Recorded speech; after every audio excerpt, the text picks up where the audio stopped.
लोगोफोर नै सिखारबाय अखा आलुखौसो थिखोनांगौ नै आयु अखा थाफैबाय नै अखा फिसा आयु बिसिनानिफ्राय सिखारनानै आलु थिखोनो ने नालाय बोथोरा दिनै मोरै आयु बिसिनानिफ्राय सिखारनानै एकदमबारे जाला नै रुमसो बोथोरा मा दिनै आलदा माने अखा थाफैबाय आलु बस्थायानो बेखौ थिखोनांगौ अखा थाफैबाय फिसा बोथोरखौ नायबालाय लांदां बेरे फुंजानि नायलाय बोथोरा नायलाय फैदो आलु थिखोनाया उन्दुनाय आदारासो जालायबाय आंहा थांफिनदो बन रोगाबाय नै आंना हिनजाव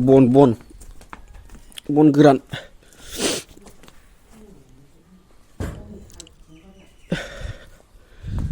बे बस्थाखौ रोगानांगौ बिदा रोगानोसै बिदा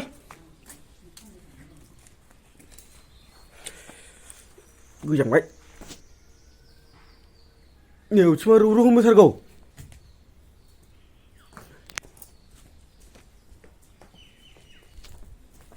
उथिमा रु हमथारगौ अखाया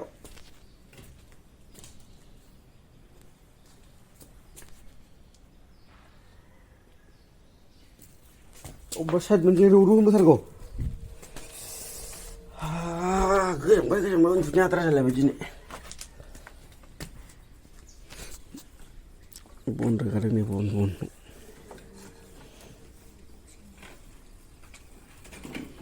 बोथोरा मोरै आलदा फाग्लालै दिनै बोथोरा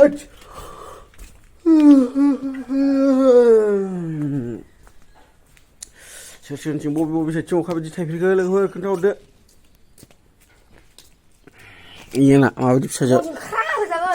होथारसै आंखौ भिडिअ बानायनायनि एकदमबारे खाथारसै बनखौ थिखोबाय बोरे माबायदि बना सिनाया हनै बनखौ खोमसिखायनो मैखुनाबो बे रुमावनो दोनदों खोमसि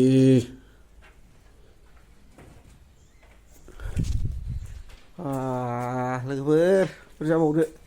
बिदि अखा हायोबालाय बोथोर गैयाबा दार गैयालाय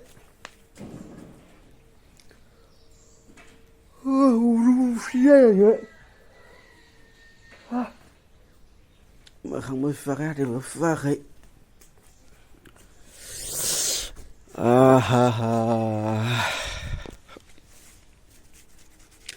बोथोराथ' नै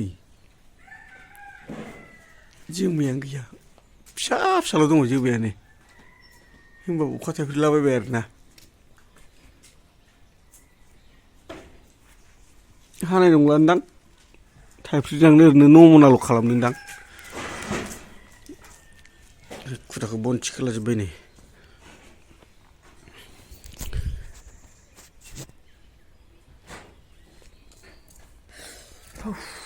जाहैबाय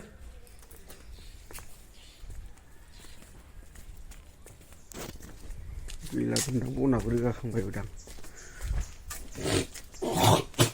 औवा बन दंबावोसो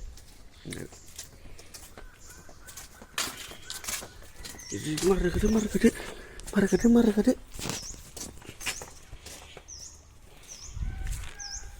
दिनै बोथोरा लोगोफोर आनला सानलासो दिनैनि बोथोरा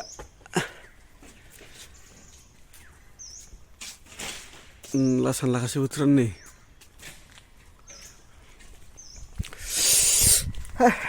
गोजाबालाय भिडिअखौ दोनथ'नांसिगोन बावनो